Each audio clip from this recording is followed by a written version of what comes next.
એ કર્યું છે. હવે ખાસ આ એક ઉકળતા ચરુ જેવો પ્રશ્ન છે અને આમાં પ્રજાના હાથ દાઝેલા છે અને ડૉક્ટરોના હાથે દાઝેલા છે. સડન કાર્ડિયાક ડેથ આપણે જેને કહીએ કે જેના નાકમાં રોગ નહોતો એ માણસ જતો રહ્યો. હમણાં 10 મિનિટ પહેલાં આપણને મળીને ગયો હોય, ચંદુની સોડા પીતા પીતા જતો રહે, ચા પીતા પીતા જતો રહે. એટલે ભાવનગરમાં ખાસ આપણે ચેસ્ટ પેન થાય ને એટલે પેલા ચંદુની સોડા જ પીએ, બાકીનું બધું પછી કરીએ. એટલે ખાસ શું કરવાનું અડધું તો સેજલબેને ઘણું બધું સરસ સમજાવ્યું. આપણને જ્યારે કોઈકને વાય આવે ને ત્યારે જોડો સુગાડતા યાદ આવે છે, પણ આ CPR નથી આવડતું. CPR છે ને એ દરેકને આવડવું જ જોઈએ. અને કદાચ એક દુઃખની સાથે કહી શકું કે ઘણા મેડિકલ ને પેરામેડિકલને આ નથી આવડતું. કારણ કે આપણી એટલી બધી વસ્તી છે ને કે યાર જિંદગીની કિંમત નથી. એટલે જો જિંદગીની કિંમત સમજીએ ને તો આ બધું કામનું છે.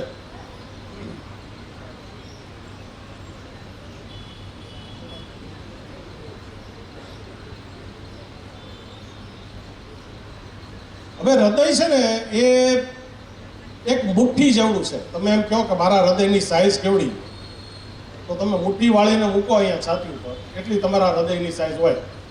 કોઈ 56 ઇંચના હોય, કોઈ 37 ઇંચના હોય, પણ હૃદય બધાને એક મુઠ્ઠી જેવડું જ હોય. હવે હાર્ડલી 1 લાખે 1 માણસ એવો નીકળે કે એને હૃદય જમણી બાજુ હોય. એટલે આપણે બહુ અપવાદોની વાત નથી કરવી, પણ હંમેશા મારું કહેવું એટલું જ છે કે ડાબી બાજુ જ દુખાવો થાય એવું મગજમાં નહીં રાખવાનું. કોઈ બી છાતીનો દુખાવો છે ને એને હળવાશથી નથી લેવાનો. એટલો આપણે એક જ મેસેજ જો આજની ટોકમાંથી લેવાનો હોય તો એટલો જ લેવાનો છે કે ભલે દરેક છાતીનો દુખાવો હાર્ટ એટેક નથી, પણ હાર્ટ એટેકમાં છાતીમાં તો દુખે જ છે. એટલે મહેરબાની કરીને કોઈ વસ્તુને આપણે લાઇટલી લેવાની નથી. હવે આ હૃદય છે શું? આ હૃદય છે ને એ દાનવીર કર્ણ જેવું છે. એ આખું લોહીથી ભરેલું છે, પણ એને પોતાને લોહી માટે વલખા મારવા પડે છે. એની અંદર લોહી છલોછલ ભર્યું છે, પણ એમાં કોઈ સબમર્સિબલ પંપ નથી કે જે ખેંચીને એને પહોંચાડે. તો એની માટે હૃદયમાં આ આર્ટરીઝ આપેલી છે, ધમનીઓ.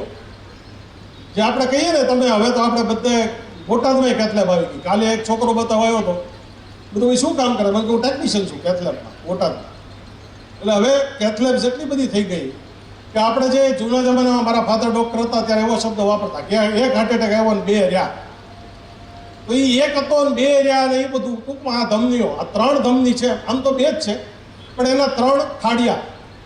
લેફ્ટ કોરોનરી આર્ટરી કે જે લેફ્ટ સાઈડમાંથી નીકળે, એઓર્ટા એટલે કે જે મુખ્ય ધમની છે હૃદયની, એમાંથી જે લેફ્ટ સાઈડમાંથી નીકળે એ લેફ્ટ કોરોનરી આર્ટરી, અને રાઈટમાંથી નીકળે એ રાઈટ કોરોનરી આર્ટરી. અને લેફ્ટ કોરોનરીના 2 ભાગ પડે, લેફ્ટ સર્કમફ્લક્સ અને લેફ્ટ આર્ટરી ડિસેન્ડિંગ. આપણે બહુ ટેકનિકાલિટી ઉપર ના જઈએ, પણ ટૂંકમાં 70% હૃદય લેફ્ટ કોરોનરીથી સપ્લાય થાય અને 30% હૃદય છે એ રાઈટ કોરોનરીથી સપ્લાય થાય. અને આ જે લેફ્ટ મેન, આ જે થડિયું છે ને સાહેબ, જેનો તમે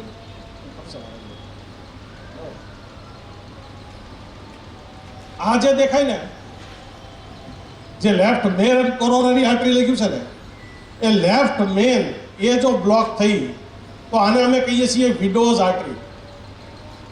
આ એક વિધવાની ધમની છે. આની અંદર જો બ્લોક થયો તો વિડોઝ છે, યાદ રાખજો, વિધવા છે, વિધુરની ધમની નથી. બહેનોને ભગવાને 55 વર્ષ સુધી સુરક્ષિત રાખ્યા છે.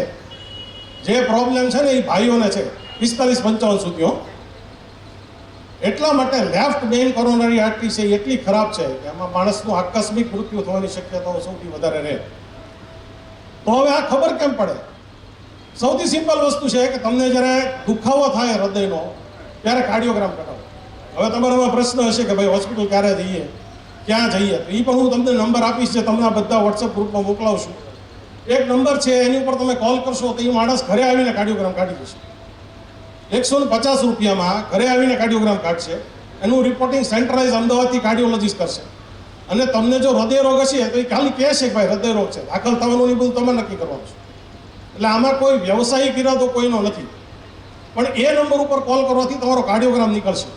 હવે આ છે ને એ નોર્મલ કાર્ડિયોગ્રામ છે. આપણે બહુ લીટામાં નથી જવું, કારણ કે અમને સમજાતા 5-6 વર્ષ થયા હતા. પણ સિમ્પલી હવે તમને હાર્ટ એટેકનો દેખાડો તો આ કોઈ કે પથ્થર મારીને જોડો પાડ્યો હોય ને એવો કાર્ડિયોગ્રામ થઈ જાય. તમે આની હારે સરખાવો, આ નોર્મલ કાર્ડિયોગ્રામ હતો, એ જ વ્યક્તિને જ્યારે હાર્ટ એટેક આવ્યો ત્યારે આ ઉપર જતું રહ્યું. અને અમે કહીએ છીએ એસટી એલિવેશન એમાંય. એટલે જ્યારે આ થયું હોય ત્યારે તમે બધા જાણો છો આપણે સ્ટ્રેપ્ટોકાઇનેસ યુરોકાઇનેસ જે બધું આપીએ એટલે હવે પેશન્ટને સીધું એન્જિયોગ્રાફીમાં ને એન્જિયોપ્લાસ્ટીમાં લઈ લઈએ.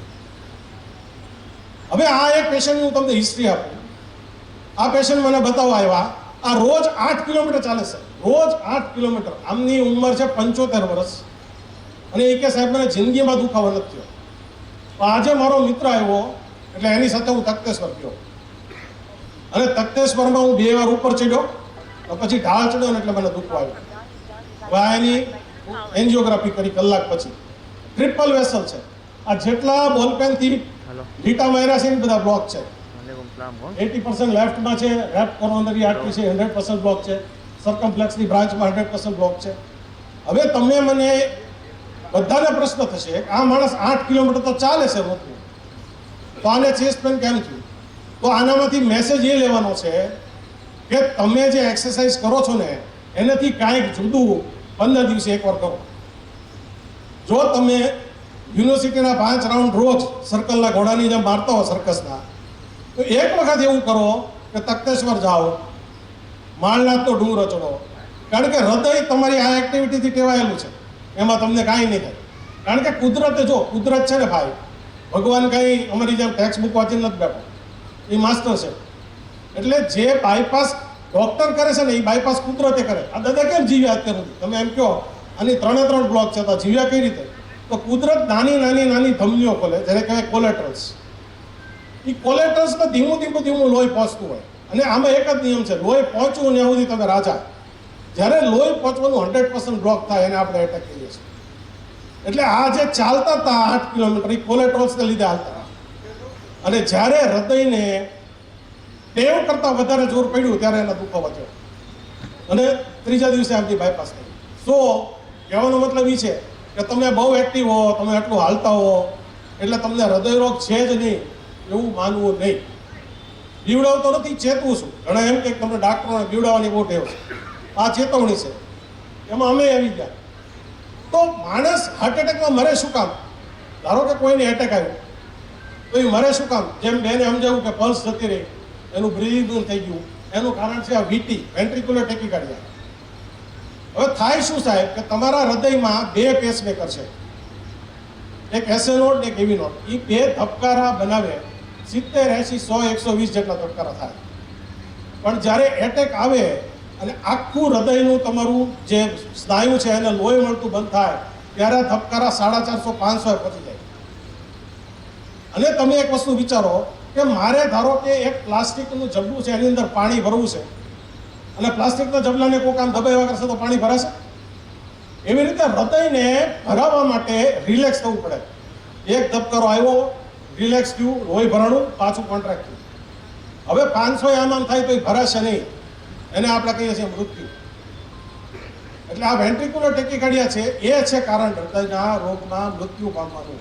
આપણે એમ વિચારીએ કે હૃદય આખું ફાટી જતું હશે કે હૃદયને લોહી ન મળ્યું એટલા બધા સ્નાયુ મૃત પામતા હશે, એવું થતું નથી. 100 માંથી 99, મોર દેન 99 કેસીસમાં કોઝ આ એરિથમિયા છે જેને કહેવાય આપણે વેન્ટ્રિક્યુલર ટેકીકાર્ડિયા.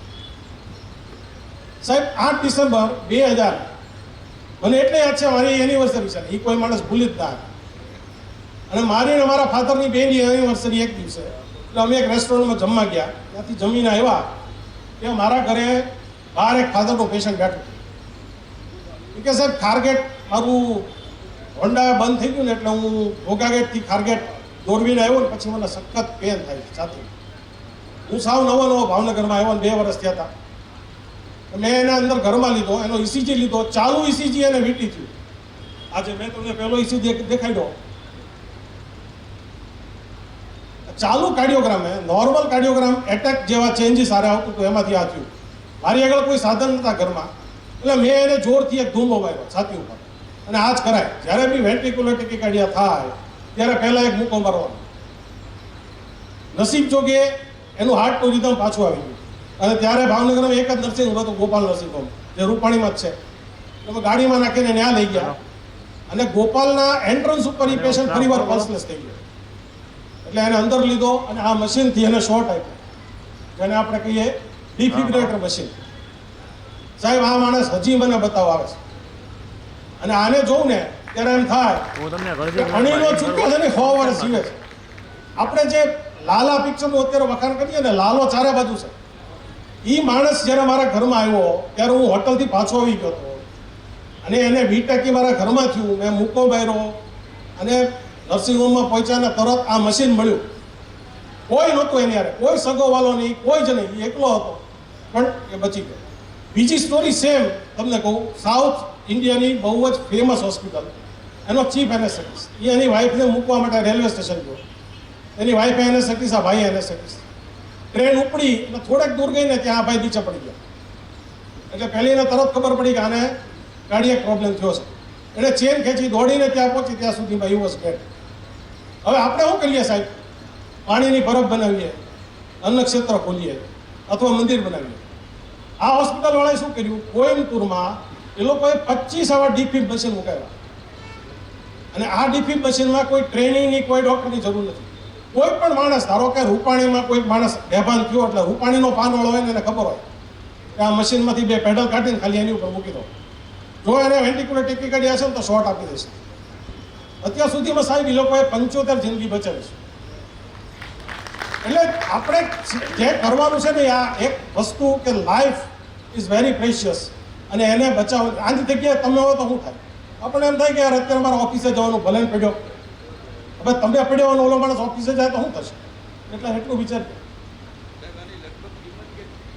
કિંમત 1 લાખ જેટલી થાય મશીનની, 1 થી 1.5 લાખ જેવી મશીનની કિંમત થાય. અને અલંગમાં ધોમ નીકળે છે સાહેબ. અલંગના દરેક સીટમાં આ હોવું ફરજિયાત છે. એટલે આપણા ભાવનગર માટે આ મશીન બહુ અઘરું નથી જો લાવવું હોય તો. અને પછી આપણે જે હિન્દી પિક્ચરમાં જોઈએ, આમ સીધી લીટી આવી જાય અને ઓલા ડૉક્ટર આમ સ્ટેથોસ્કોપ સાઈડમાં મૂકીને કહે કે આઈ એમ સોરી, અમે અમને બચાવી નથી. એને કહેવાય એ સિસ્ટોલ, જેને કહેવાય ડેથ. જ્યારે લીટી સીધી થઈ જાય, અમે એટલું જોઈ લઈએ કે ભાઈ વાયર નીકળી નથી ગયો ને, બાકી તો સીધી લીટી થઈ તો પૂરું થઈ ગયું. હવે એક સામાન્ય એવી માન્યતા છે કે કોઈ પણ આકસ્મિક મૃત્યુ છે એ હૃદયરોગનો હુમલો છે. આ એક બહુ જ ખોટી માન્યતા છે. આ ચાર્ટ તમે જુઓ, આમાં જે હૃદયના સ્નાયુની, એની વિશે હું જાઓ, હાઇપરટ્રોફિક કાર્ડિયોમાયોપેથી એ મેજર ફેક્ટર છે 44%. જ્યારે હૃદય રોગ જે આવે છે ઓરેન્જ ભાગમાં ખાલી 17%. એટલે સડન કાર્ડિયાક ડેથ, માણસ હતો ન હતો થાય 10 સેકન્ડના, એના કોઝમાં ધમનીઓથી એટેક આવવાની જે ભાગ છે 17% છે. એટલે બીજા ઘણા કારણો છે. આપણે તકલીફ શું થાય છે કે ભાઈ કોઈ માણસ 31 ડિસેમ્બરે મારી જવો, માણસ સોડા લેવા નીકળે ને તો એમ માનીએ કે આ પીતો છે. એમ તમે જ્યારે અચાનક મરી જાઓ ત્યારે તમને હૃદય રોગ જ હોય. અચાનક મરવાના બીજા ઘણા કારણો છે. ખાસ કરીને બહુ દુઃખ સાથે કહેવું પડે કે અત્યારની જનરેશન છે ને સાહેબ, તમારી ધારણા કરતાં વધારે ડ્રગ્સ લે છે. અને ડ્રગ્સ છે ને, કોકેન વગેરે, એ આ વેન્ટ્રિક્યુલર ટેકિકાર્ડિયા, તમારી આર્ટરી નોર્મલ હોય તોય કરી શકે છે. એટલે યંગ ડેથનું one of the most common cause એ આ ડ્રગ્સ, જેનું ભયંકર વપરાશ આપણી ધારણા બહાર.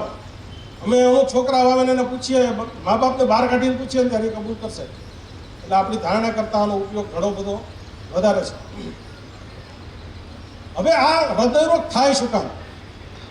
આપણી જે કોરોનરી આર્ટરી છે ને, એ શરીરની નાનામાં નાની આર્ટરીમાંની એક છે. અને જીસસ ક્રાઇસ્ટે એટલો બધો પક્ષપાત કર્યો છે કે ભારતીયોને સૌથી નાની આપે છે. આખી દુનિયામાં સૌથી સાંકડી ધમનીઓ ઇન્ડિયન્સમાં છે. એટલે બાયપાસ કરનારા એમ કે ડૉક્ટર કે ઇન્ડિયન પેશન્ટને બાયપાસ કરવું ને એટલે આમ ઘઉંની ગુણમાંથી કાંકરો ગોતો ને તમે, એટલું અઘરું કામ છે. એટલે એ ધમનીઓ આટલી નાની છે, એની અંદર ધીમે ધીમે ચરબીની જમાવટ થાય. સ્વિગી, ઝોમેટો, બર્ગર, ચિપ્સ, અડદિયા, ગુંદરપાક, સુંદરપાક, આ બધું જે આપણે ખાઈએ છીએ ને, શાસ્ત્રોમાં, એક બ્રાહ્મણ તરીકે કહું છું, શાસ્ત્રોમાં એવું લખ્યું છે ઘી 2 જ જગ્યાએ વપરાય, યજ્ઞમાં અને અગ્નિદાનમાં. આપણે બધે જ વાપરીએ છીએ. અને અમારા બધા જ પેશન્ટ, 100 પેશન્ટ જોઈએ તો 100 એમ કે અમે કંઈ ખાતા જ નથી. પછી અમારે બીજો પ્રશ્ન એ પૂછવો પડે કે કેટલા ડબ્બા તેલ જાય છે? તો કે 5. તો બધું હનુમાનજીને ચડાવો છો. એટલે આપણો ખોરાક છે નહીં ને એવું માનવાની જરૂર જ નથી. આપણો ખોરાક જરૂર કરતાં અનેક ગણો વધારે છે. તો એ જે ચરબી વધારાની છે એ કોરોનરીઝમાં જમા થાય અને કોરોનરીઝનું ધીમે ધીમે સાંકડી થવા માંડે. એટલે સાંકડી થાય એટલે આપણને શું થાય, દાદરો ચડીએ એટલે શ્વાસ ચડે. જો ભાઈ ચોથા પાંચમા માળે તો બધે શ્વાસ ચડે, બરાબર, પણ બીજા ત્રીજા માળે તમને શ્વાસ ચડવા માંડે, છાતીમાં ભાર લાગે, અહીંયા કોઈ બેહી ગયો એવું લાગે, જડબું દુખવા માંડે, ડોક દુખવા માંડે, ડાબો હાથ દુખવા માંડે, પેટમાં દુખાવો થાય, તો આ એન્જાઇના છે. બીજી એક ફરિયાદ, એક ભાવનગરના બહુ પ્રતિષ્ઠિત વેપારી મને કે હું સાહેબ રોજનું 5 કિલોમીટર હાલું, પણ જમ્યા પછી હું અડધો કિલોમીટર નથી આવ્યો. એનજીઓ કરી 2 બ્લોક તાત્કાલિક સ્ટેન્ડ થઈ ગયો. એટલે આ ખાસ યાદ રાખો, તમે જમો ને એટલે તમારા શરીરનું 70% લોહી છે ને એ પેટ તરફ જાય, આંતરડામાં. એટલે ત્યારે હૃદયને તરસ્યું રાખે. એટલે જમ્યા પછી જો તમે ના હાલી શકતા હો તો એ એન્જાઇનાનું બહુ જ મોટું પ્રમાણ છે, એટલે એને અવગણવાનું નહીં. તો આ પ્રક્રિયા શરૂ ક્યારે થાય? હવે આપણે છે ને થોડાક ધાર્મિક રીતે વધારે પડતા કટ્ટર છે. અહીંયા જે માણસમાં આપણને 100% શંકા હોય ને કે આનામાં કંઈક ડખો છે, એનું આપણે પોસ્ટમોર્ટમ નથી કરવા દેતા. પણ વેસ્ટર્ન વર્લ્ડમાં પોપ્યુલેશન પોસ્ટમોર્ટમ ફરજિયાત છે. તો એ લોકો દરેક વ્યક્તિનું પોસ્ટમોર્ટમ કરે છે અને દે હેવ પ્રૂવડ કે આને કહેવાય એથેરોસ્ક્લેરોસિસ, જે કોરોનરીમાં ચરબી જામવાની પ્રક્રિયા છે એ શરૂ થાય છે 10 વર્ષની ઉંમરે. એટલે તમે ભાખોડિયા ભરીને નખોડિયા ભરવાની ઉંમર આવો ને એ પહેલાં તમારી કોરોનરીમાં પહેલો કિલો ઠોકાઈ ગયો છે. એટલે આપણે માનીએ કે યાર આપણે જો ભાઈ આમાં હિન્દુ શાસ્ત્ર પ્રમાણે એક અશ્વત્થામા છે, એ જ ચિરંજીવી છે, બીજા છે એના નામ મને નથી આવડતા. આપણામાં કોઈ અશ્વત્થામા નથી અને આપણામાં આ બધું ચાલુ થઈ જ ગયેલું છે. એટલે મહેરબાની કરીને એવું માનશો જ નહીં કે આપણી કોરોનરી એકદમ ચોખ્ખી છે અને આપણને કાંઈ થવાનું નથી. એટલે આ ચરબી જે જમાવટ કરે, ધીમે ધીમે ધીમે જે કોરોનરીનો વ્યાસ છે એ કોરોનરીનો વ્યાસ ઘટાડવા માંડે અને બ્લોક થવા માંડે. આ 70, 80, 90% બ્લોક હોય ત્યાં સુધી હૃદય સહન કરે અને તમને નાની નાની સૂચના આપે કે ભાઈ જો દુખે છે, હો શ્વાસ ચડે છે, તો કે ના ભાઈ મારે તો ઓફિસમાં ટાર્ગેટ છે, મારે શેર બજારમાં જવાનું છે, સેન્સેક્સ હમણાં બહુ ઊંચો છે, અલંગમાં બહુ જ સખત તેજી છે, એટલે આને અવગણવાનું, કારણ કે આ તો મફતમાં આપેલું મશીન છે. એટલે આ જ્યારે 90% બ્લોક થાય એની ઉપર પછી લોહીનો ગઠ્ઠો જામે, જેને કહેવાય થ્રોમ્બોસિસ, અને એને લીધે આપણે કહીએ એને 100% બ્લોક, ટોટલ બ્લોક, ત્યારે એટેક આવે. અને આ જ્યારે 100% બ્લોક થાય ને સાહેબ, ત્યારે જો તમે એક વાળ જેટલી જગ્યા કરી દો તો પેશન્ટ બચી જાય, ખાલી વાળ જેટલી. એને અમે અમારી ભાષામાં કહીએ ટીમી 3 ફ્લો. એટલે વ્યક્તિને 100% બ્લોક થઈ ગયું છે અને એટેક આવી ગયો છે, તમે એક વાળ જેટલી જગ્યા કરશો ને તો એ મરશે નહીં. તો એ વાળ જેટલી જગ્યા કેમ કરવી ને એ આપણે જાણશું. નહીં તમારા મેડિકલ સ્ટોરમાં જ પડ્યું છે. એની માટે સિરિંજની જરૂર નથી, બાટલાની જરૂર નથી, ખાટલાની જરૂર નથી, ખાલી પાટલા બેહાડીને પેશન્ટને ખવડાવવાનું છે. સો આ જ્યારે પ્લેક રપ્ચર થાય, આ પ્લેક છે ને એ આખો ચરબીનો બનેલો હોય. હવે ભગવાને એન્ડોથેલિયમ એટલે જે હૃદયની ધમની અંદરનું આવરણ છે ને એને એન્ડોથેલિયમ કહેવાય. દરેકના શરીરના એન્ડોથેલિયમની જો તમે લાઈન કરો ને તો પૃથ્વીના 10 આટા ફરે. એક વ્યક્તિની અંદર એટલું એન્ડોથેલિયમ આપેલું છે કે પૃથ્વીની 10 પ્રદક્ષિણા કરી શકે. આ એન્ડોથેલિયમ છે એનું કામ એ છે કે લોહી ગંઠાવા નહીં દેવાનું. ટૂંકમાં અમે બધા જેટલા કાર્ડિયોલોજીસ્ટ છે ને પ્લમ્બર જ છે, આમાં કંઈ નવું નથી. તમારો પાઇપ બંધ ન થવું જોઈએ. તમે બંધ થાય તો પહેલાં શું કરો, ઓલું ડ્રેનેક્સ નાખો. એ ડ્રેનેક્સ એટલે સ્ટ્રેપ્ટોકાઇનસ ને યુરોકાઇનસ. તો એનો થાય તો ઓલો ગોબા નાખે, એ એન્જિયોપ્લાસ્ટી. પછી અમુક વસ્તુનું આપણે ધ્યાન રાખવું. હવે મેં તમને કીધું એમ જે અમુક બીજી તકલીફો છે જેને કારણે સડન કાર્ડિયાક થઈ શકે એ છે એચઓસીએમ. એચઓસીએમ એટલે હૃદયનો પડદો અતિશય જાડો હોવો. આ એક વારસાગત તકલીફ છે. ભાવનગરના એક મોટા બિલ્ડર, એમને આખા કુટુંબમાં હતું, એના 2 ભાઈ ગયા.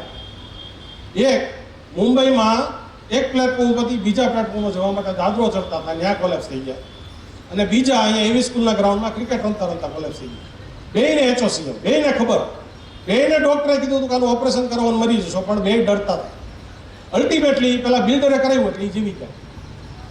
કહેવાનો મતલબ એ છે કે જો દરેક વ્યક્તિએ જિંદગીમાં કાર્ડિયોગ્રામ અને ઇકો એકવાર કરાવો તો ચાલે, કારણ કે ઇકો એકવાર કરાવશો તો આનું નિદાન થઈ જશે.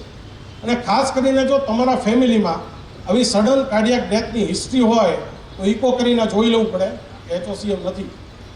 એટલા માટે દરેક જે ડેથ છે આકસ્મિક ડેથ એ એટેક નથી હોતો, આવું કંઈક હોઈ શકે. પછી છે એમ્બોલિઝમ, પલ્મોનરી એમ્બોલિઝમ અને એવી માલફોર્મેશન. એવી માલફોર્મેશન એટલે હું ભગવાને ધમની અને શીરા જુદા જુદા આપ્યા છે. એ ભેગા થઈ ગયો એને ફૂગો ફૂલ્યો હોય મગજમાં, અને કદાચ બીપી વધારની ફૂગો જો ફાટ્યો તો માણસ ગયો, 1 સેકન્ડમાં એ માણસ હતો. એટલે જે એવીએમ રપ્ચર થાય મગજમાં એનાથી પણ વ્યક્તિ જઈ શકે. એક પ્રખ્યાત આપણા હીરો છે બોલિવૂડના, એને આ છે એટલે લગ્ન નથી કરતા, કારણ કે એને ખબર છે કે ગમે ત્યારે ફૂગો ફાટશે. ભાવનગર મેડિકલ કોલેજનો એક સ્ટુડન્ટ 3rd યરમાં એને હેડેક હતું, અમે કરાવ્યું એમઆરઆઈ, એને એવીએમ હતું પણ ઓપરેટ થાય એમ નહોતું. એવી જગ્યાએ એવીએમ હતું જો એને તમે ખોલો તો એ માણસ મરી જાય. અને હી ડાઈડ વિધિન સેકન્ડ્સ. એ પોતાની ઓપીડીમાં બેઠો જતો રહ્યો. એટલે આ બધી વસ્તુ અમુક છે ને આપણા હાથમાં જ નથી. પછી છે પલ્મોનરી એમ્બોલિઝમ, જે આપણે બધાએ ખૂબ કોવિડમાં જોયું છે. હવે પ્રશ્ન આવશે જ તે કોવિડને લીધે હાર્ટ એટેક વધ્યા કે નહીં, એ તમને હું કહું. પણ કોવિડ વખતે one of the major cause of death એ પલ્મોનરી એમ્બોલિઝમ. પલ્મોનરી એમ્બોલિઝમ શું કામ થાય કે પગની વેનમાં ગઠ્ઠો થાય, ડીપ વેન થ્રોમ્બોસિસ. એ ગઠ્ઠો છૂટો પડે ને એટલે ફેફસામાં જાય, અને એકવાર ફેફસામાં ચોંટ્યો પછી વ્યક્તિને હાર્ટ એટેકની જેમાંથી થોડીક ક્ષણોમાં સારવાર ના મળે તો મરી શકે. એટલે આ બીજા કેટલાક કોઝ છે કે જે લાગે છે એકદમ હાર્ટ એટેક જેવા, અને મૃત્યુ પણ હાર્ટ એટેકની જેમ જ કરી શકે. હવે યુવાનીમાં થવાના કારણ શું? હવે આ એક હમિંગબર્ડ છે સાહેબ. હમિંગબર્ડ કેટલો વખત જીવે કોઈને ખબર છે? દેવચકલી 3 મહિના. અને કાચબો કેટલું જીવે કોઈને ખબર છે? 200 વર્ષ. હવે હમિંગબર્ડના 3 મહિનાની અંદરના ધબકારા, એનું હૃદય 3 મહિનામાં જેટલું ધબકે એનો ટોટલ, અને કાચમાંનો 200 વર્ષનો ટોટલ હૃદયનો સરખો છે. અને એટલો જ તે મનુષ્યમાં 70 વર્ષ. એટલે કુદરત પ્રમાણે દરેકના ધબકારા ફિક્સ છે, જેને આપણે ગુજરાતીમાં કહીએ પાચમની છઠ નથી થવાની. આ બધી માથાકૂટ આપણે કરીએ છીએ 3 અને 4 માટે. 3 અને 4 નદી ખાટલો ના પકડો, તમારા ઝાડા પીસાબ કોઈ સાફ ન કરવા પડે, એની હાટું આ બધી માથાકૂટ કરીએ છીએ. સો અલ્ટિમેટલી તમારા ધબકારા ફિક્સ છે, પ્રોવાઇડેડ તમે શેર બજારમાં ઉલાળીઓ ના કરો, ક્રિપ્ટોમાં ઇન્વેસ્ટ ના કરો, આડું ના કરો, તો તમારા ધબકારા ભગવાન આપ્યા 70 વર્ષ પહોંચી જશો. ભીતર ડખા શરૂ થશે. ફ્રાઇટ, જ્યારે ચિત્તો છે ને હરણની પાછળ પડે ને ત્યારે એની અંદર એડ્રેનાલિન કરે. આમાં શું છે, ચિત્તા કરતા હરણે ફાસ્ટ ભાગવાનું છે, ને એની કરતા જે નજીકનું હરણ છે એનાથી ફાસ્ટ ભાગવાનું છે. પછી તો ચિત્તો ઓલાને પકડી લેશે. આપણે સતત આ ચિત્તાને હરણની રેસમાં છીએ કે ભાઈ ઓલો મારી કરતાં વધારે કમાઈ ગયો, કે એની આપણી કરતાં વધારે પ્રગતિ થઈ ગઈ. મારી પાસે છે 2 પેશન્ટ છે, બેયને ટ્રિપલ વેસલ છે. બેયને ડૉક્ટરે કીધું હતું તમે બાયપાસ નહીં કરો તો મરી જશો. મેં એક દાદો 10 વર્ષથી ફર્સ્ટ ક્લાસ જીવે છે, બધા ડાક્ટરોને ખોટા પાડી, અને મેં એને કહેવાનું બંધ કરી દીધું. એને હાથ જોડીને દવા લખી દઉં, દાદા તમને કાંઈ નહીં થાય, જલસા કરો. એનું કારણ શું સાહેબ કે એની બાજુમાં કોઈ એક્ટિવા લે તો એ દાડો પેંડા વેચે છે. અને બીજો દાદો એને ટ્રિપલ વેસલ, એને ડૉક્ટરે કીધું હતું કે એલા કરાવી લે તો મરી જઈશ. એ મરી ગયો. કેમ મરી ગયો? કારણ કે બાજુવાળો એક્ટિવા લે તો અલ્ટો લે, ઓલો અલ્ટો લે તો આ સ્વિફ્ટ લે.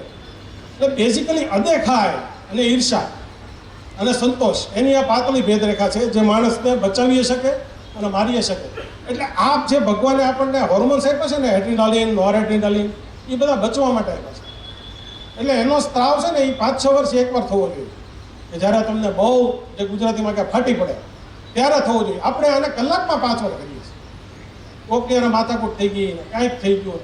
એટલે આ છે ને this are the killer hormones. તમે જેટલા આના સ્ત્રાવ થશે એટલું તમને હૃદય રોગની તકલીફ થવાની શક્યતા વધારે છે.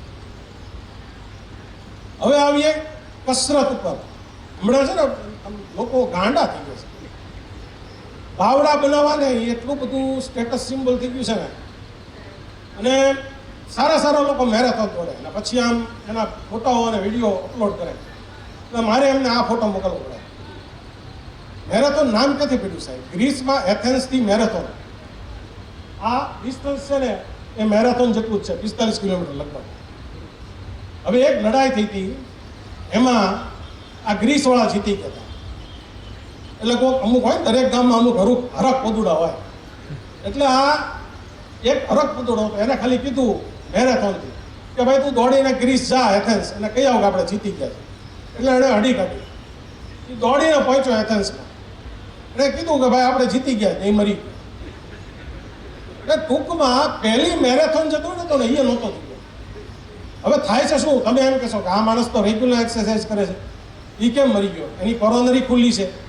તમે સાહેબ અતિશય શ્રમ કરો ને ત્યારે તમે આ ચિત્તાને હરણની રમતમાં છો. એટલે તમારી અંદર નાના નાના સ્કાર બને. સ્કાર એટલે તમને જે વાગે ને જે ઘા નથી કહેતો ચામડી ઉપર સ્કાર કહેવાય. એવા સ્કાર હાર્ટની મસલની અંદર બને.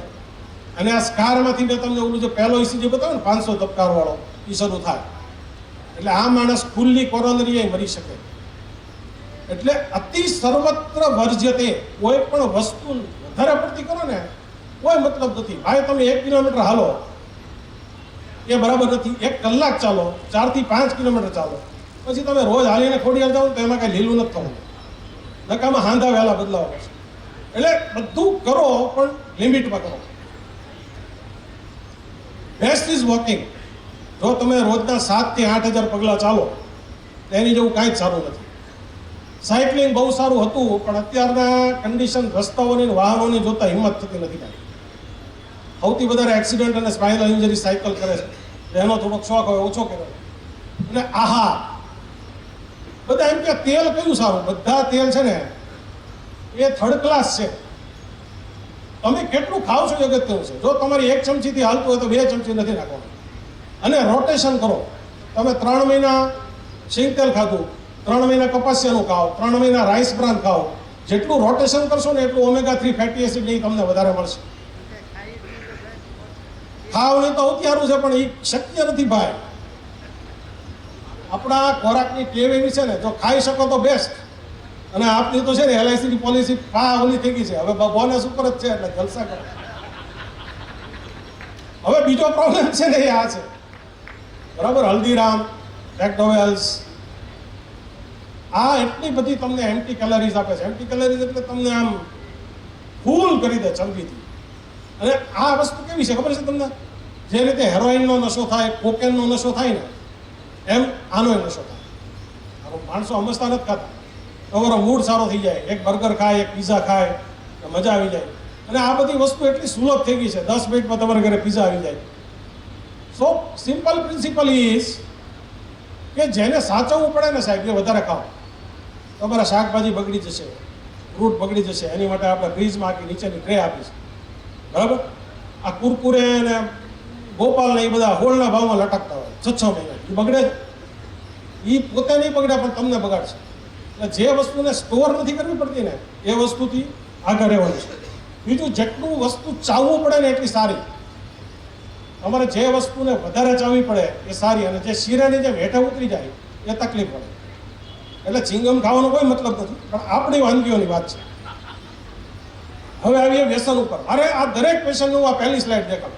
તમાકુને વ્યસની આવે ને, બધું આ તમાકુનું ખેતર છે. આમાં એવી કઈ વસ્તુ છે જે બીજા ખેતરમાં નથી હોતી? અને વાડનો આ ઢોર ન ખાય. એકમાત્ર મનુષ્ય જેવું પ્રાણી છે કે જે તમાકુ ખાય છે. ઢોરને ખબર છે કે આને ન આવે. એટલે પછી તમે તમાકુ લ્યો કે સિગરેટ પીવો કે દારૂ પીવો, અને ઘણા એમ કે સાહેબ દારૂ તો કોલેસ્ટ્રોલ માટે સારો, અઠવાડિયે 1 પેક લ્યો તો. મેં કીધું તારા ઘરે સૂકા મેવાનું પડીકું મૂકી જાઉં. જો તું આમાંથી 4 દ્રાક્ષ ખાઈ દે ને તો હારો. એમ કોણ 1 પેકમાં મળે? કોઈ હોય? મેં તો એવો માણસ કોઈ જોયો નથી. એટલે આ બધી વસ્તુઓથી દૂર રહેવામાં જ હાલ છે. અને મેઇન વસ્તુ ઇઝ ધ્યાન, પ્રાણાયામ. આ બધી વસ્તુઓ આપણને શાસ્ત્રોએ શીખવાડી છે, આપણા ઇતિહાસે શીખવાડી છે, અને એ બેસ્ટ વસ્તુ છે. અમારા વિપશ્યનામાં ગયેલા છે, વંડી ઠેકીને પાછા આવ્યા છે. એ કંઈ ન્યા ના રહીએ કાંઈ, 10 દિવસ મૂંગા રહેવાનું. એટલે આપણો પ્રોબ્લેમ એ છે કે આપણે મૂંગા નથી રહીએ. સો દરેકના ભેજામાં કેમિકલ લોચો છે. આપણે કોઈ કેમિકલ લોચા વગરના નથી, બરાબર? મારે અમુક પેશન્ટ હવે CCTVમાં દેખાય ને તો મને ધબકારવા દીધો, ઓલા ચિત્તાને હરણ જેવી હાલત. અને એવા 3-4 પેશન્ટ છે, એક દિવસ તો હારે બેઠા હતા લાઈનમાં. સાહેબ આ રમત છે ને એ આટલા ન્યુરોકેમિકલ છે: નોરએપિનેફ્રિન, ડોપામિન ને સિરોટોનિન. આ બધું લેવલમાં હોય ને તો માણસ મૂડમાં હોય. આપણે એમ ન કે આજે આ માણસ એકદમ મૂડમાં છે, પછી આ ડોપામિન વધી જાય કે નોરએપિનેફ્રિન વધી જાય. તમને એક જ દાખલો આપું. ધારો કે તમારો દીકરો અમેરિકા છે કે કેનેડા છે, એ આવ્યો અને તમે એરપોર્ટ ઉપર એને ભેટ્યા એટલે એક ઓક્સિટોસિન નામનું દ્રવ્ય સ્તરે. ઓક્સિટોસિન ક્યારે ભરે? આને જ્યારે ધાવણ આવવાનું હોય ત્યારે ઓક્સિટોસિન છૂટે. પુરુષોમાં ક્યારે છૂટે? એ ભેટે ને ત્યારે છૂટે. એ વસ્તુ છે ને, આને જે કહેવાય ને સાત્વિક હોર્મોન છે. અમને આનંદ થાય, જે સાચો આનંદ થાય. અને બીજા નખરાળા હોર્મોન સિરોટોનિન, નોરેપિન, એ ક્યારે થાય? તમે ગાડી બુક કરાવો ને ત્યારે આ છૂટે. ગાડીની ડિલિવરી લો ને એક ગોબો પડે ને એટલે આનો ભડકો થઈ જાય. ફ્લિપકાર્ટમાંથી આઈફોનનો ઓર્ડર આપો ને એ નીકળે ઓલું ગાઝિયાબાદથી એટલે આનો સ્ત્રાવ શરૂ થાય. ઓટીપી સુધી ચાલુ રહે. જેવો ઓટીપી આવે ને એટલે આનો સ્ત્રાવ બંધ થાય. એટલે આ બધા ક્ષણજીવી આનંદદાયી હોર્મોન છે. જ્યારે ઓક્સિટોસિન ને એ બધા તમને બીજો ઓક્સિટોસિન ક્યારે નીકળે ખબર છે? તમે હાવ બિચારો ગરીબ માણસ હોય ને એને મદદ કરો ને ત્યારે ઓક્સિટોસિન નીકળે અને એ લાંબુ હાલે. એટલે જે સદાવત ને સખાવત કરનારા માણસો લાંબુ જોઈએ ને એની પાછળ આ છે ઘણી. તો હવે છાતીમાં દુખે ત્યારે શું કરવું? હું આ લોકોને નંબર આપીશ.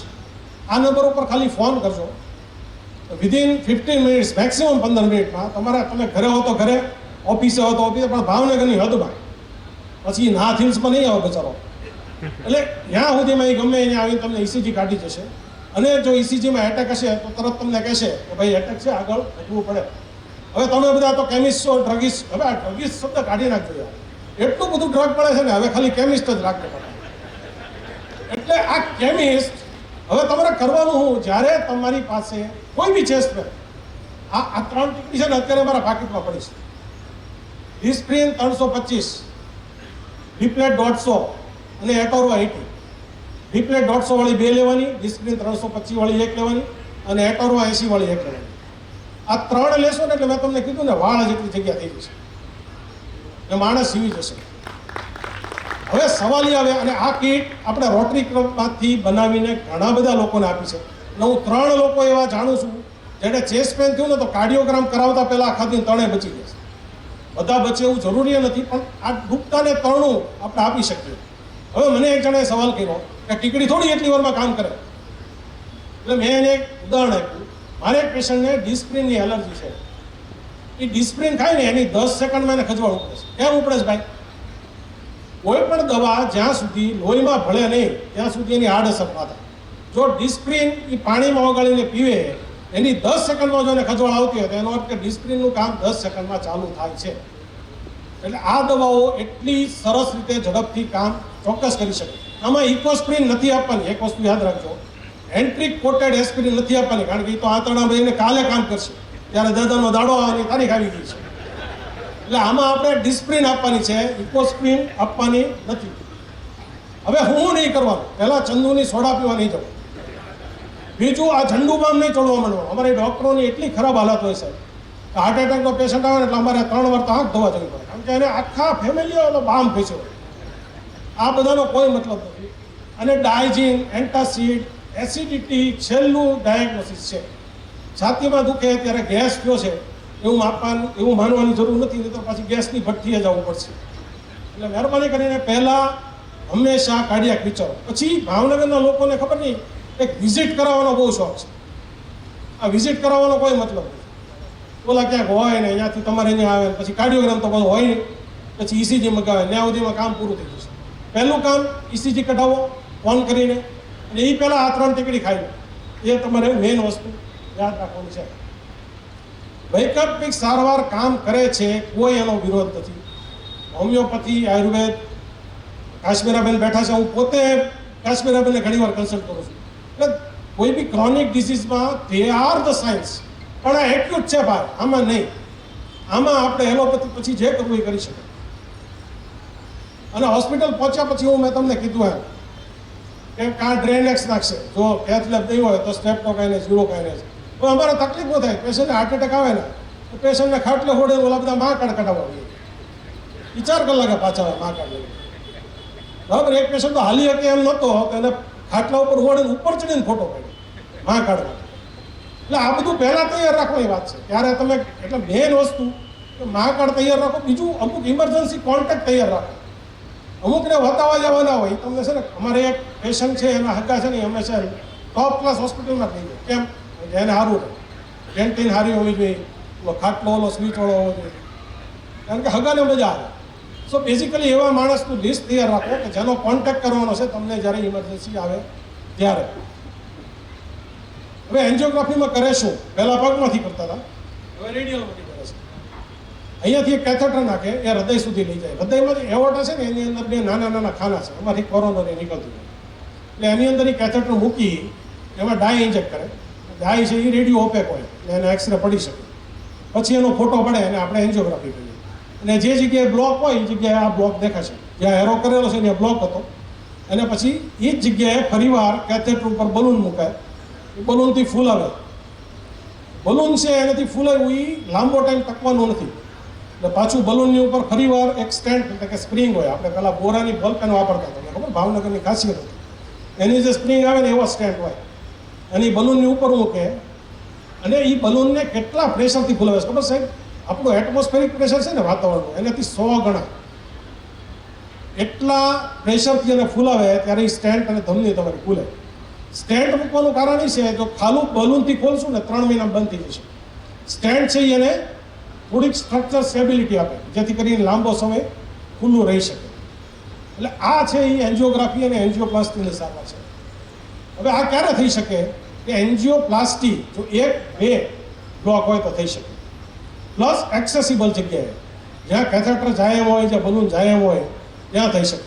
પણ મેં તમને કીધું એમ જો લેફ્ટ મેઇન હોય, મુખ્ય ધમની બ્લોક હોય અથવા ઘણા બધા બ્લોક હોય જે ઓલા ખેંચીને ઊંધી એટલે વાલ બહાર આવી જાય તો બહારની સરફેસ અંદર જતી રહે. એ રીતે ગ્રાફ્ટ મૂકે અને જે જગ્યાએ બ્લોક હોય ત્યાંથી આગળની જગ્યાએ બ્લોક મૂકે. અને બાયપાસ છે એનું હંમેશા લાંબુ ચાલે. સ્ટેન્ડ છે એ કદાચ 5 વર્ષે 6 વર્ષે બ્લોક થવાની શક્યતા રહે, પણ જો બાયપાસ સારા સર્જન દ્વારા કરવામાં આવી હોય તો 10, 15 વર્ષ, 17 વર્ષ સુધી કોઈ એને પ્રોબ્લેમ થવાની શક્યતા રહે નહીં, પ્રોવાઇડેડ એ સુધર્યા હોય ભાઈ, એને લખણ છોડ્યા હોય તો. હવે શું આપણે એમ માનીએ કે હવે મેં કરાવી નહીં, સ્ટેન્ડ મુકાઈ દીધું, મા કાર્ડમાં થઈ ગયું. દવા તો મા કાર્ડમાં મફત આપતા નથી, દવા કરતે બંધ. જો દવા બંધ કરશો તો સ્ટેન્ટ 1 મહિનાની અંદર બ્લોક થઈ જશે. એટલે એન્ટીપ્લેટલેટ્સ, ડિપ્લેટ, પ્રાઝુગ્રેલ, રિલાન્ટા આ બધી દવાઓ મિનિમમ 6 મહિનાથી 1 વર્ષ સુધી બંધ કરવાની નથી. એસ્પિરિન અને એટ્રોવાસિટીન અથવા રોઝુવાસિટીન આખી જિંદગી બંધ કરવા નથી. અમુક અમારે છે નખરાળા એમ કહેતા નકામું છે, કોલેસ્ટ્રોલ ડૉક્ટરોનું ષડયંત્ર છે. ભાઈ ભાવનગરની એક પેઢી છે, બધા 40 વર્ષે મરી જતા હતા. સ્ટેટિન આવી પછી બધા 80 પહોંચવા મળ્યા. એ બધા મૂર્ખા છે. એટલે કોઈ બી વસ્તુ છે એને લોજિકલી જુઓ અને કોણ બોલે છે એ જુઓ. જે માણસની લાઈન નથી એ આવીને કે આ બધું ખોટું છે. આમાં એવું છે સાહેબ, હું તમને કાળો હાથી દેખાડીશ તો તમને નહીં મજા આવે. હું તમને ધોળો હાથી ધોળો કાકડો બતાવીશ તો જ મજા આવશે. એટલે કોઈ એમ કહેશે ને કે આ બધું નકામું છે તો લોકોને આનંદ થઈ જાય. પણ બેઝિકલી આ દવાઓ બંધ કરવાની નથી. ડાયાબિટીસ હોય તો ડાયાબિટીસ કંટ્રોલ વ્યવસ્થિત રાખવો જરૂરી છે અને બીપીને કંટ્રોલમાં રાખવું જરૂરી છે. હવે કાર્ડિયાકનું તો આટલું હતું, મને લાગે ઘણું થયું. ફરી ક્યારેક ડાયાબિટીસ કે બીપી વિશે પણ આપણે વાત કરશું. 1-2 પ્રશ્ન હોય સમયની અવધિમાં લઈ શકાય હોય તો આપણે લઈએ. બધાને સમજાઈ ગયું છે કે ઉપરથી ગયું છે? અમે કોલેજમાં જ્યારે ભણતા ને ત્યારે બે જ સંજોગોમાં સવાલ ન કરતો. આ બધું સમજાઈ ગયું કાં ઉપરથી ગયું.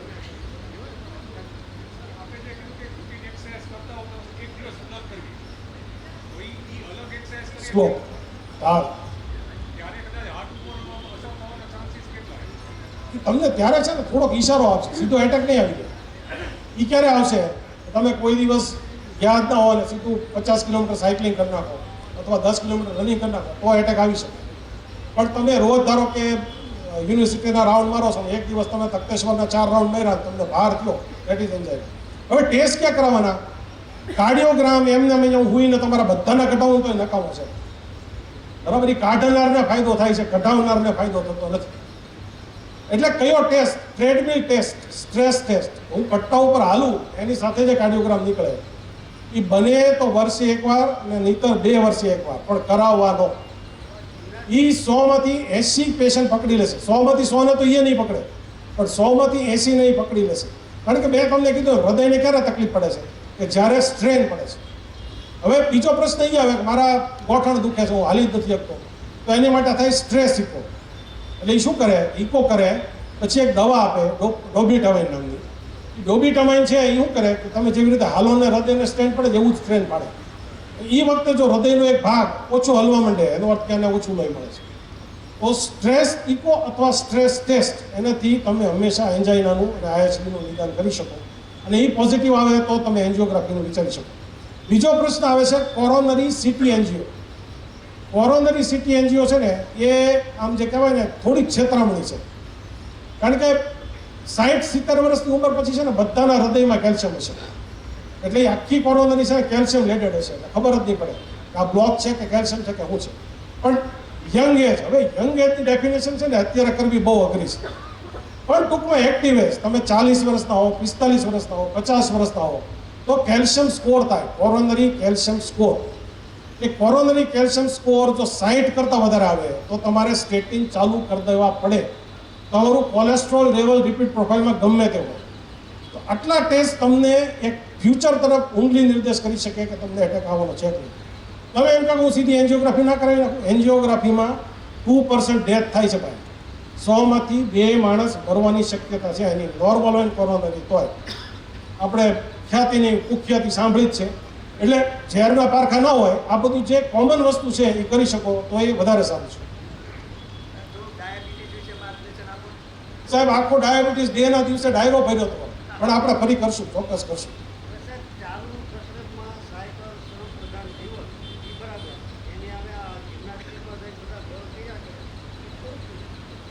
મેં કીધું સાહેબ એ તો બાવડા બનાવવા હોય, મારીને તમારી ઉંમર તો બાવડા બનાવવાની વેગી છે, એ લોકોની છે એટલે બનાવે છે. પણ જે મેઇન પ્રોબ્લેમ છે ને એ લોકોનો એ હાઈ પ્રોટીન, ભયંકર પ્રોટીનના ડબલામાં ખવડાવે, સ્ટીરોઇડ્સ આપે, એ બધી વસ્તુ ખોટી છે. અધરવાઇઝ એને કહેવાય મસલ સ્ટ્રેન્થનિંગ એક્સરસાઇઝ, એ સારી જ વસ્તુ છે, ખોટી વસ્તુ નથી. એક સાર્કોપેનિયા કે જેમ તમે ઉંમર વધે ને એમ તમારા મસલ લોસ થવા માંડે, દર વર્ષે તમારા 2%-3% મસલ લોસ થતા હોય, એ એનાથી ઓછા થાય. જીમ ખરાબ નથી, સારું જ છે, પણ લિમિટમાં. ચાલો કોવિડ વેક્સિન વિશે આવીએ. જો ભાઈ કોવિડ વેક્સિન મેં તમને કીધું ને કે પશ્ચિમમાં બધે જ પોસ્ટમોર્ટમ થયેલા છે, જેટલા મર્યા નહીં બધાને. હવે અહીંયા આમાં બેઠા એમાંથી કેટલાય કોવિડ વેક્સિન લીધી છે, આવ્યો કોઈને એટેક? અને જેટલાને એટેક આવ્યા એ બધા કોવિડ વેક્સિનથી જ આવ્યા. આ કેવું છે કે 3 વસ્તુ ભેગી થઈ. કોવિડ આવ્યું, એની વેક્સિન આવી, લોકો ઘરમાં રહ્યા, લોકો બેઠાડું જિંદગી જીવ્યા, થોડાક સ્ટ્રેસમાં રહ્યા, થોડાક સ્ટીરોઇડ દેવાના, થોડીક દવાઓ દેવાની, આ બધું ભેગું થયું અને સોશિયલ મીડિયા. આખો દિવસ સાહેબ હું તમને 50-50 લાશ બળતી હોય સ્પેશલમાં, એવા વિડીયો દેખાડું, એમાંથી 2 જણને તો એટેક આવશે કે નહીં આવે?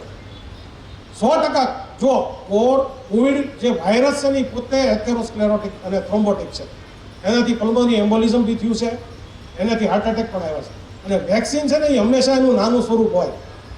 તમે વાયરસની અંદર એન્ટીજન એને નિષ્ક્રિય કરો કે જે રોગ ઉત્પન્ન ના કરે, ખાલી રોગ પ્રતિકારક શક્તિ ઉત્પન્ન કરે, એને આપણે વેક્સિન કહીએ. બરાબર? એક નાનો ગુંડો હોય એને મારવા આપણે બીજો મોટો ગુંડો ઊભો કરો તો એના લખણ તો એના છે જ. એટલે બેઝિકલી એનાથી થયું છે, 100% થયું છે, પણ એ બહુ જ નાનું પ્રમાણ છે. એવું નથી કે મેં તમને કીધું ને જેટલા મરે છે એમાં ડ્રગ્સનું પ્રમાણ એ આ વેક્સિન કરતાં ક્યાંય વધારે છે, ક્યાંય વધારે છે.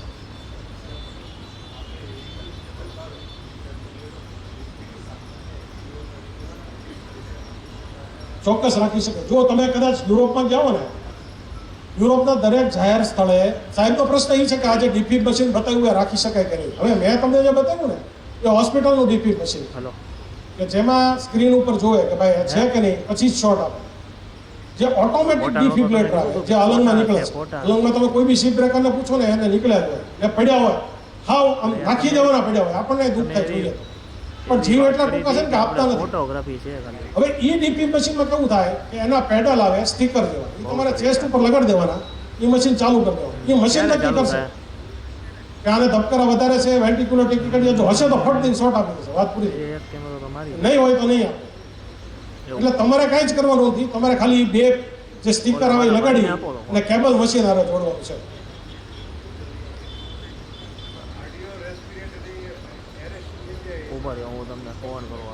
કાર્ડિયોરેસ્પિરેટરી અરેસ્ટમાં સાહેબ એવું છે, એક્સપાયર થાય વ્યક્તિ એટલે છેલ્લે કાર્ડિયોરેસ્પિરેટરી અરેસ્ટ જ થાય. જ્યારે હાર્ટ બંધ થાય, શ્વાસ બંધ થાય અને આપણે ડેથ કહીએ ને છેલ્લે બ્રેન બંધ થાય, ક્લિનિકલ ડેથ થાય. એટલે આ કેવું છે, આ અમારી કાયદાકીય ભાષા છે. કોઈ બી ડેથ સર્ટી આપવાનું હોય તો અમે લખીએ કાર્ડિયો રેસ્પિરેટરી એરેસ્ટ, કારણ કે અમને યાર 2 કલાક પછી બોલાવ્યો, અમને શું ખબર હોય. તમારો કેમેરો ફ્રી છે અત્યારે? સર હવે ડીપ વિનસ થ્રોમ્બોસિસ હોય જોતો તો હું હોય. માં બેઝિકલી શું ડિફરન્સ બે અલગ વસ્તુ છે. વેનિકોઝ વેન છે ને એ સુપરફિશિયલ વેન છે, એમાં કદાચ થ્રોમ્બસ થશે ને તો તે લંગ સુધી નહીં પહોંચે, વેરિકોઝમાં નહીં પણ નહીં પહોંચે. ડીપ વેન એટલે તમારા સ્નાયુની અંદરની વેન, એ જે મોટી વેનની અંદર છે એ સીધી તમારા ફેફસા હારે જોડાયેલી છે, એમાંથી ગઠ્ઠો છૂટો પડે એ સીધો ફેફસામાં જશે. આ ક્યારે થાય? જો કોઈ મહિલા ગર્ભ નિરોધક દવાઓ ઘણા લાંબા સમય સુધી લે એને આ થઈ શકે. કોઈ વ્યક્તિ અહીંથી અમેરિકા જતી હોય અને એકલો દારૂ પીધા કરે, ખુરશીમાંથી ઊભો જ ન થાય અને પછી અમેરિકાના એરપોર્ટ ઉપર ઉતરે ત્યારે એને પલ્મોનરી એમ્બોલિઝમ થઈ શકે, કારણ કે 16-18 કલાક બેઠો એટલી વારમાં એને થ્રોમ્બોસિસ થઈ જાય વેનમાં. એટલે એવી જગ્યાએ તમારે પગ સતત હલાવતા રહેવા, કોઈ બી જગ્યાએ લાંબુ બેસવું થઈ શકે તો આવા સ્ટેટમાં થ્રોમ્બોસિસ થવાની શક્યતા વધી જાય. એની સર્જિકલ ટ્રીટમેન્ટ છે, એની કંઈ ચિંતા બીજી એ લાઈફ થ્રેટનિંગ નથી. સર આ ઓઝેપ્ટિક અને મોન્જેરોનું અત્યારે જે મને ચાલ્યું છે એ તો તમે બધા એના માસ્ટર છો યાર. એટલે એ કેટલી સારી છે? બહુ ટૂંકમાં કહી દઉં, કારણ કે અત્યારે આપણે આ વિષય નથી, પણ શું થાય આ છે શું તમને કહું. તમે જમવાનું ખાધું પછી તમને કહે છે કોણ